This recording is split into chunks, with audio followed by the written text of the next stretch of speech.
하나님의 말씀 봉독하겠습니다. 에베소서 1장 3절에서 6절까지의 말씀입니다. 신약 310면 어간에 있습니다.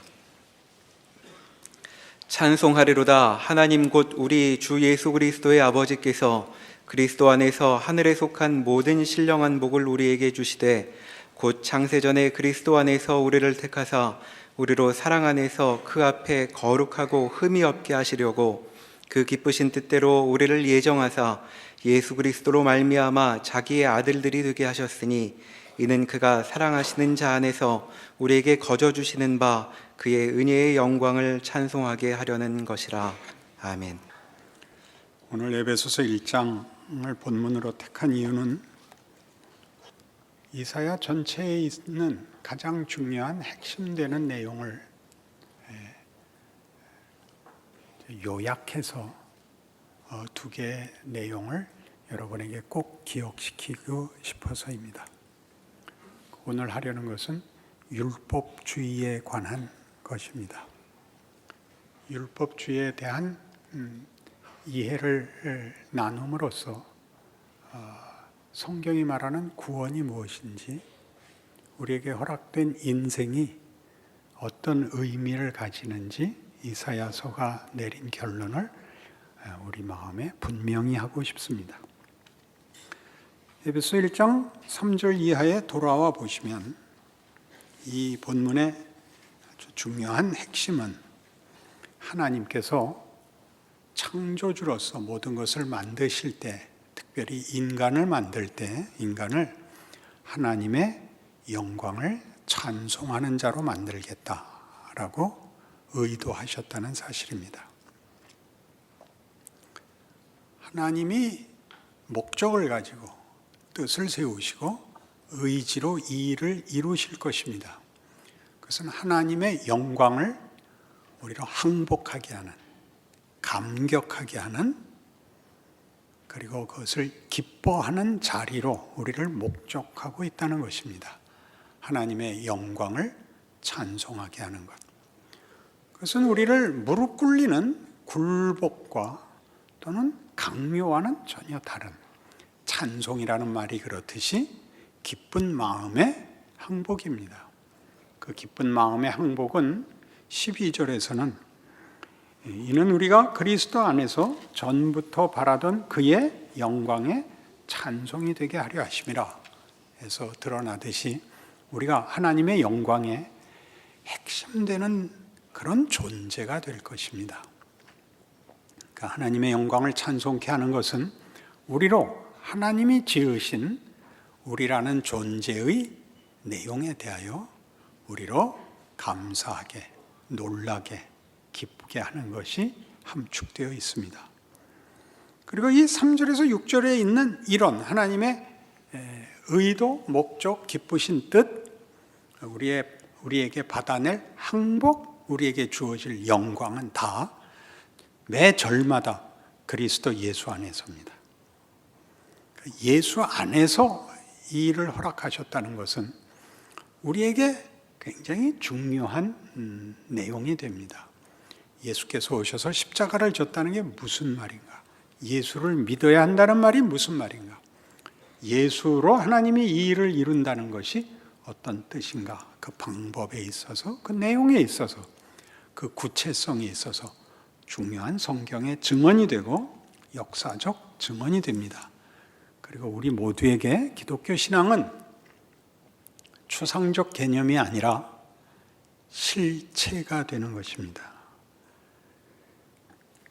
그러니 율법주의에 붙들려서 우리가 은혜로 구원을 얻어놓고는 우리의 신앙을 확인하는 방법이 율법밖에 없는 것으로 인하여 잘잘못에 붙들려 있으면 밤낮 자책과 회개를 반복하고 예수를 믿은 적극적인 의미에서의 실제는 없어집니다.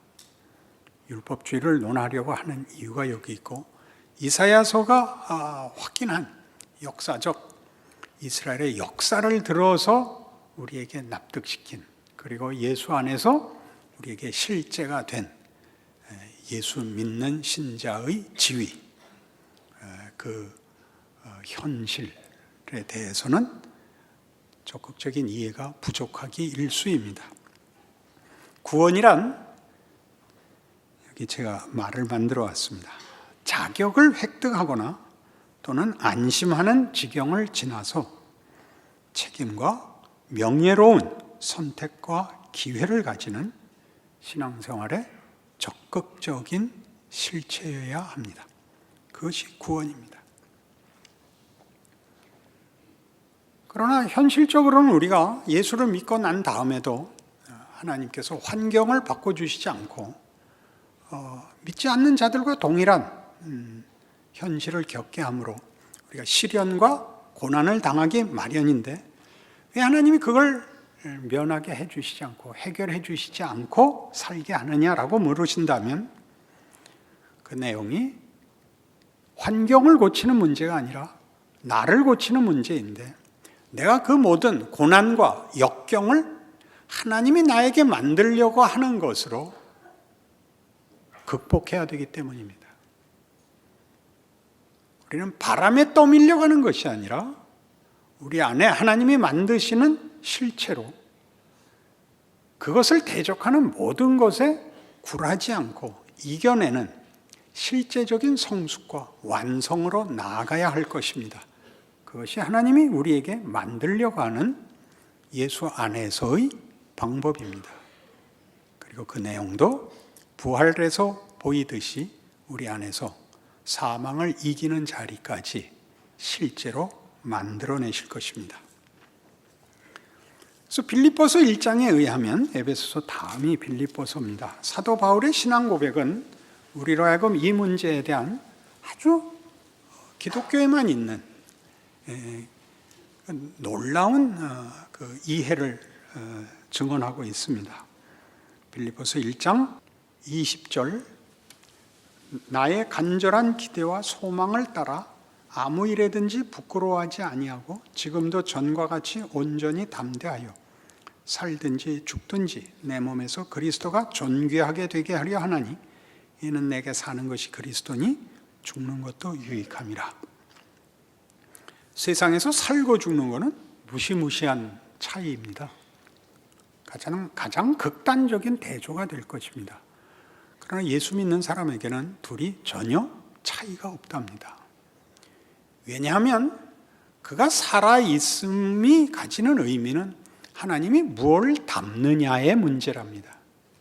살아있는 게 문제가 아니고 조건과 정황이 차이가 없이 그가 살아있을 때 자기 삶에 하나님이 무엇을 담느냐의 문제고, 똑같이 죽는다 할지라도 그 죽음에 하나님이 무엇을 담느냐가 문제라고 합니다. 우리가 시련을 당하느냐, 또는 역경을 맞이하느냐, 또는 억울한 일을 당하느냐, 혹은 형통하느냐, 높은 지위를 가지느냐가 문제가 아니라 하나님이 무엇을 담느냐가 문제인 것, 그것이 가장 중요한 것, 그것이 기독교인의 존재요 삶으로 이해되어야 한다, 이렇게 말하고 있죠. 그런데 이런 것들은 전부 다 기독교 신앙이라는 것이 우리가 아는 추상적 개념에 의한 것이 아니라 우리 안에 실제로 담아내서 구체화해야 되는, 실체가 되어야 하는 싸움이라고 성경은 가르칩니다. 진심, 믿음, 이런 것들이 여러분의 삶에 담겨 나오지 않으면 실체가 되지 않고 그저 고함이 될 뿐입니다. 그것은 여러분들이 여러분의 삶 속에서 가장 당황스럽게 경험하는 현실일 것입니다.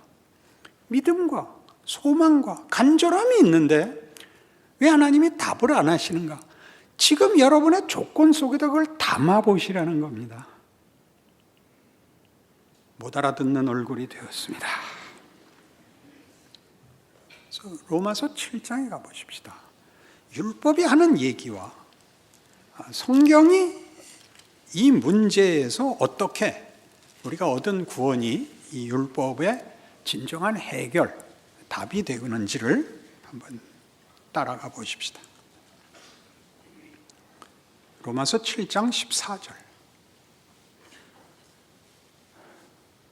우리가 율법은 신령한 줄 알거니와 나는 육신에 속하여 죄 아래 팔렸도다. 내가 행하는 것을 내가 알지 못하노니 곧 내가 원하는 것은 행하지 아니하고 도리어 미워하는 것을 행함이라. 만일 내가 원하지 아니하는 것을 행하면 내가 이로써 율법이 선한 것을 시인하노니 이제는 그것을 행하는 자가 내가 아니요 내 속에 거하는 죄니라. 내 속 곧 내 육신에 선한 것이 거하지 아니하는 줄을 아노니 원함은 내게 있으나 선을 행하는 것은 없노라. 내가 원하는 바 선은 행하지 아니하고 도리어 원하지 아니하는 바 악을 행하는도다. 만일 내가 원하지 아니하는 것을 하면 이를 행하는 자는 내가 아니요 내 속에 거하는 죄니라. 그러므로 내가 한 법을 깨달았노니 곧 선을 행하기 원하는 나에게 악이 함께 있는 것이로다. 내 속사람으로는 하나님의 법을 즐거워하되 내 지체 속에서 한 다른 법이 내 마음의 법과 싸워 내 지체 속에 있는 죄의 법으로 나를 사로잡는 것을 보는도다. 오호라 나는 곤고한 사람이로다. 이 사망의 몸에서 누가 나를 건져내랴. 이건 아마 성경의 내용 중에서 가장 이해하기 힘든 구절일 것입니다. 선을 행하기 원하나 선은 행하지 않고 도리어 죄를 행하는 나는 곤고한 사람이로다. 가장 이해하기 좋게 비유를 들자면 마태복음 7장에 나오는 열매와 나무의 비유입니다. 거짓 선지자를 삼가라. 그들의 열매를 봐라. 양의 옷을 입고 나오나 속에는 노략질하는 일이다. 가시나무에서 엉겅퀴에서 어찌 감람 열매를 또는 포도를 딸 수 있겠느냐. 이와 같이 아름다운 열매를 맺는 나무가 아름다운 나무고 나쁜 열매를 맺는 나무가 나쁜 나무니라 이겁니다. 그러니까 율법을 우리가 받았을 때 그것이 선한 줄을 알고 원하지만 우리가 그것을 행할 수 없는 것은 우리는 율법이 원하는 그 좋은 일을 할 나무가 아직 안 되어 있습니다. 소원은 있지만 감을 열매 맺고 싶지만 나는 감나무가 아닌 것입니다. 여기에 비극이 있는 거죠. 소원을 하고 진심을 갖고 있어도 소용이 없는 일입니다. 내가 그 나무가 되기 전에는. 여기에 오라 나는 곤고한 사람이로다 라는 비명이 있습니다. 우리 모두가 구원이라는 것을 2차원 열매를 주는 것이 아니라 우리의 본체를 존재를 바꿔놓는다는 성경의 설명을 따라가지 못하면 열매를 사모으고 주워 모아서 안심시키고 그리고 자신이 맺는 열매는 실제로 다른 열매고 이 당혹감 속에 있게 됩니다. 이 로마서 7장 24절의 비명은 그래서 기이하게도 25절에 이런 설명으로 답을 만들어내는데 우리 주 예수 그리스도로 말미암아 하나님께 감사하리로다. 그런즉 내 자신이 마음으로는 하나님의 법을 육신으로는 죄의 법을 섬기노라. 뭐가 답이고 뭐가 아직 아닌지 모르게 됐죠. 예수 그리스도로 말미암는 감사는 분명히 답이 있다는 뜻일 텐데 아직도 이중성을 못 벗어나고 있습니다. 나는 선을 행하고 싶으나 진리를 따르고 싶으나 나는 그걸 만들 수 없습니다. 그걸 예수가 와서 만듭니다. 그래서 8장 1절 그러므로 이제 그리스도 예수 안에 있는 자에게는 결코 정죄함이 없나니 이는 그리스도 예수 안에 있는 생명의 성령의 법이 죄와 사망의 법에서 너를 해방하였습니다. 지금 우리가 사과를 원하면 사과나무가 되었다는 뜻입니다. 사과나무가 되어 사과를 열매 맺습니다. 배나무가 되어 배가 열매를 맺습니다. 선을 행하는 문제가 아니라 그걸 행할 나무, 본체가 되어야 됩니다. 그걸 예수께서 하신 것입니다. 여기서 혼돈이 생기죠. 믿는다는 말은 그럼 뭐냐? 예수가 나의 존재의 본체가 되신다면 믿는다는 말은 예수와 나를 붙들어 매는 어떤 접착제냐? 선택이냐? 본질적으로는 하나님이 하신 일입니다. 재창조입니다.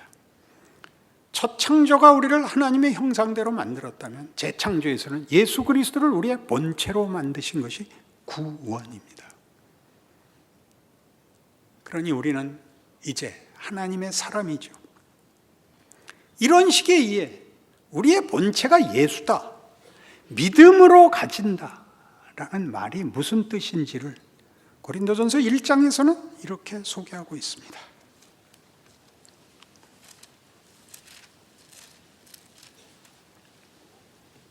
고린도전서 1장 26절. 형제들아 너희를 부르심을 보라. 육체를 따라 지혜로운 자가 많지 아니하며 능한 자가 많지 아니하며 문벌 좋은 자가 많지 아니하도다. 그러나 하나님께서 세상에 미련한 것들을 택하사 지혜 있는 자들을 부끄럽게 하려 하시고 세상에 악한 것들을 택하사 강한 것들을 부끄럽게 하려 하시며 하나님께서 세상에 천한 것들과 멸시받는 것들과 없는 것들을 택하사 없는 것들을 있는 것들을 패하려 하시나니 이는 아무 육체도 하나님 앞에서 자랑하지 못하게 하려 하심이라. 잘못 들으면 교만하지 말라 이런 말로 들립니다. 그런 의미가 아니고 너희가 만들 수 없는 걸 만들었다 그런 뜻입니다. 아무도 자랑할 수 없습니다.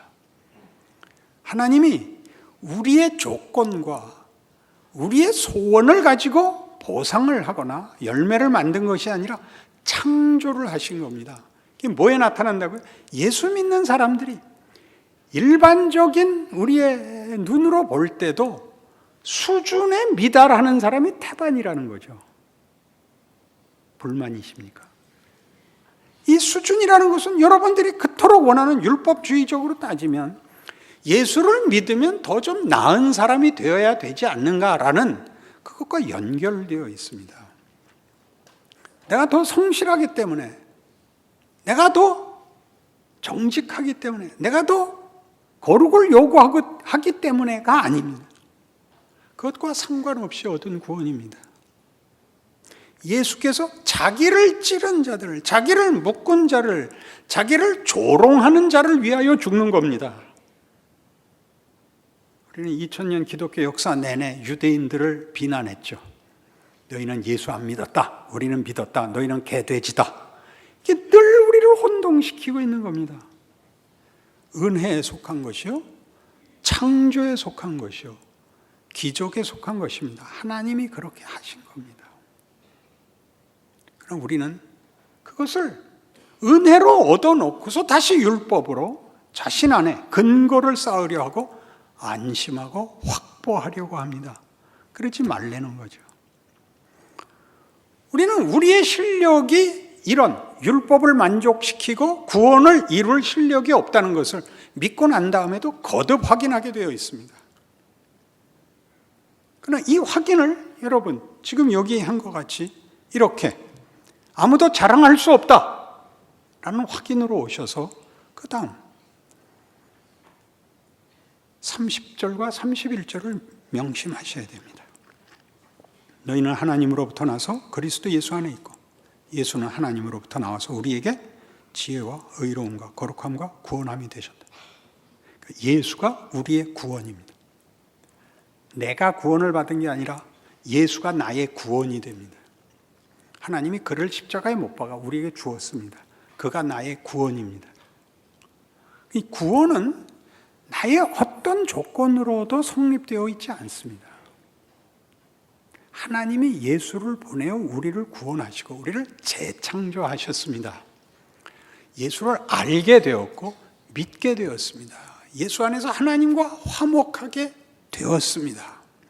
그러니 31절 기록된 바 자랑하는 자는 주 안에서 자랑하라 함과 같게 하려 함이니라. 이 자랑을 예수 안에서 하고 싶지 않습니다. 구별하고 싶습니다. 자신에게 납득하고 싶습니다. 나는 원래 구원받을 만한 사람이었어 라고 하고 싶습니다. 율법주의의 무서움이 뭐냐? 늘 흠을 지우는 것이죠. 잘못을 회개하기에 급급하죠. 회개하여 내가 비록 잘못했지만 본심이 아니었다. 잠깐의 실수였다. 원래 본심은 잘하려는 것이었다. 이게 회개의 가장 중요한 부작용입니다. 그러니 회개하지 마십시오. 부탁입니다. 축구는 대단히 인기 있는 종목인데 축구 선수들이 가장 악몽으로 생각하는 건 자살골입니다. 그죠? 그래서 다음 시합을 할 때마다 나와서 센터서클에 엎드려가지고 지난 잘못을 회개하고 대가리 쳐박고 90분 내내 울다 들어가면 그 새끼는 죽여버려야 됩니다. 지난번에 그랬으니까 이번엔 더 잘해야죠. 계속 잘할 기회가 주어지고 있는데 계속 자책하고 회개하느라고 아무것도 안 하고 자기를 확인하여 하나님 내 잘못보다 내 진심이 큽니다를 증명하느라고 자신만 죽을 뿐만 아니라 모든 예수 믿는 그리고 세상을 죽입니다. 비난과 정죄 외에는 할 게 없습니다. 여기가 큰일인 겁니다. 어제 잘못한 거 있습니까? 네. 오늘 잘하십시오. 만회하려고 그러지 마십시오. 거긴 지나간 기회입니다. 오늘이 있습니다. 내일이 있습니다. 모든 삶의 정황 속에 잘할 수 있는 기회와 잘못할 기회가 주어집니다. 그렇지 않습니까? 그리고 우리는 세상은 할 수 없는 걸 갖고 있습니다. 우리 십자가, 부활, 기적, 용서, 구원, 믿음, 소망, 진리, 생명이 우리에게 있습니다. 그걸 하십시오. 이게 제 고함질를 문제입니까 이게? 이건 아무것도 안 하고 언제나 과거로 돌아가서 기도에 제일 많은 게 뭡니까 여러분? 회개잖아요. 집에다 써놓으십시오. 하나님, 이제부터 회개는 안 하겠습니다. 우리 목사님이 하지 말라 그랬습니다. 내일은 잘하겠습니다. 그런 기회가 오면 네, 잘하겠습니다. 내일도 24시간 준다. 그거 안 해요. 매일 주잖아요. 매일. 왜 한 번도 멋있게 못 구냐고요. 목사님 고함 지르지 마세요. 나 잘할게. 여기라고요. 그러니까 한 번도 위대하게 못 살아본 거예요. 뭐만 했다고요? 자책만 했지. 나아지지도 않고 멋있을 수 있는 기회. 우리만이 할 수 있는 걸 한 번도 못 해봤다. 해보라니까. 너를 용서하노라. 으하하하. 아니 뭐가 겁냐. 어차피 싸워봤자 안 되는데. 옛날에 그 이상 시인이 종로통을 걸어가다가 그 김두한이 폐한테 걸린 거야. 너 일로 와 이 새끼. 그러니까 이제 뭐 이상은 그 폐병 환자고 비리비리하죠. 저랑 이렇게 비슷하게 생긴 우리 족속인데 부르셨습니까? 너 새끼 내 말 들어. 한 방이면 너 죽어. 당신이 이기셨습니다. 할 말이 없죠. 뭘 싸우겠어요? 무슨 주먹을 가지고 싸우겠어요? 시인이. 여러분 예수 믿는 사람이 도대체 무슨 싸움을 하겠어요? 권력 싸움을 하겠어요? 자존심 싸움을 하겠어요? 성경이 요구하는 겁니다. 그러니 고린도전서 1장 지금 30절이 있었던 바와 같이 예수는 이 보세요. 가치에 있어서도 내가 곧 길이요 진리요 생명입니다. 예수를 우리에게 주면 진리와 생명이 그 안에 들어있는 겁니다. 이렇게 인격이고 창조주의 몫입니다. 하나님만이 진리를 만들고 가치를 만들고 생명을 복되게 하실 수 있는 분입니다. 생명과 진리를 따로 모으는 게 아니듯이 감을 모으면 감나무가 되는 게 아니라 과일 도매상이 되는 것에 불과하죠. 나무가 되셔야죠. 예수를 믿는다는 말이 가지는 것입니다. 우린 다른 존재인 것입니다. 우리는 할 수 있습니다. 매일 잘할 수는 없습니다. 잘못한 걸 지우러 다니지 마시고 잘하는 일을 하러 다니십시오. 율법주의를 벗어나야 됩니다. 하나님이 나에게 재창조를, 기적을, 하나님의 영광을 목적하는 손길이 되라고 불렀다는 것을 기억해야 되는 거죠. 고린도전서 13장, 15장에 가면 이런 내용들을 이렇게 이미 부활장에서 소개하고 있습니다.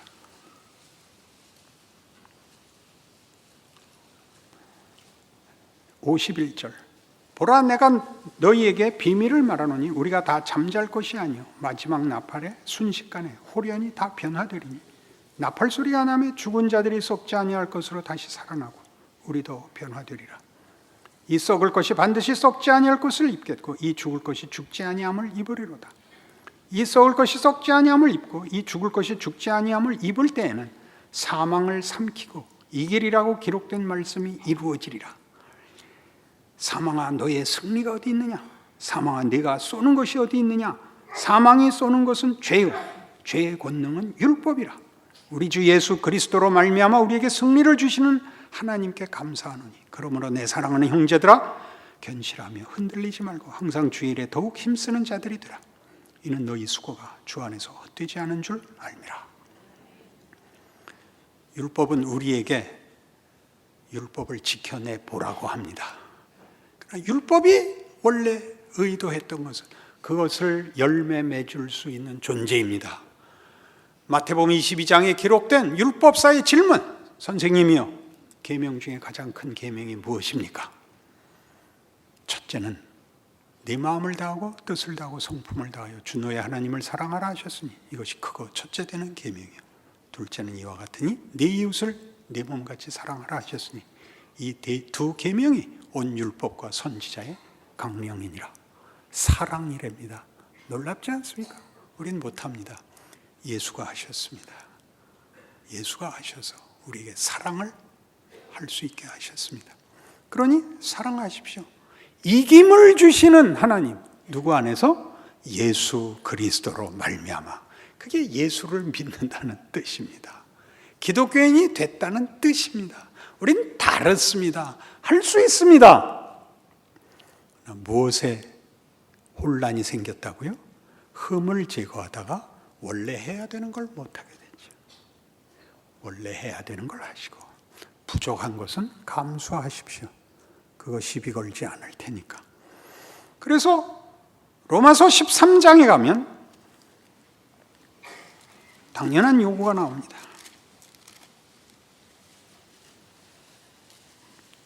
로마서 13장 8절. 피차 사랑의 빛 외에는 아무에게든지 아무 빛도 지지 말라.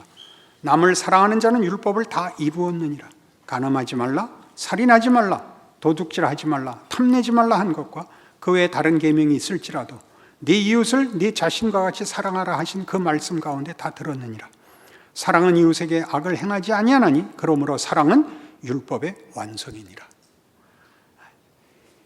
율법주의로 가면 여러분들이 율법을 제대로 쓰고 있는지 잘못 쓰고 있는지를 알려면 율법이 여러분에게 공포로 오면 틀린 것입니다.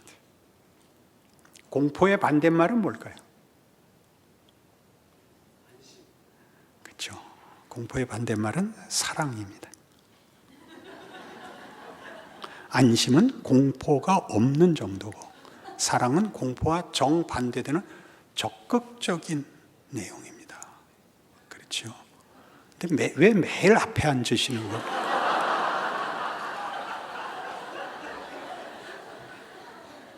대단하죠?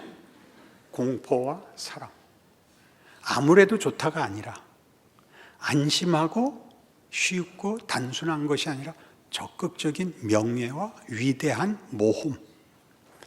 자기를 내어주고 공포보다 더 큰 열정과 열심으로 우리를 잡아다니는 것. 그것이 기독교가 말하는 것입니다. 하나님의 사랑, 우리가 누려야 할 사랑. 그래서 여러분의 인생을 자책으로 가는 시험에 지지 마시고 해야 할 책임과 명예와 영광이 있다는 걸 아는 것으로 이해하셔서 여러분이 처한 환경의 어려움이 바로 거기에 보낸 성육신과 같이 하나님이 거기에 보낸 빛이고 거기에 보낸 은혜고 거기에 하는 위로고 사랑이라는 것을 기억하여 담대히 여러분의 현실을 살아내시는 명예로운 신앙인이 되시기 바랍니다. 기도하십시다. 하나님 아버지 은혜를 감사합니다. 하나님의 자녀라는 것은 얼마나 굉장한 것인지요. 사랑하고 용서하고 기뻐하고 그리고 기다리겠습니다. 그렇게 우리 인생 내내 하나님의 일하심과 기적이, 감사와 찬송이 넘쳐나는 삶을 살겠습니다. 우리를 보는 자가 다 이 하나님을 만나는 귀한 인생 되게 하여 주옵소서. 예수님 이름으로 기도합니다.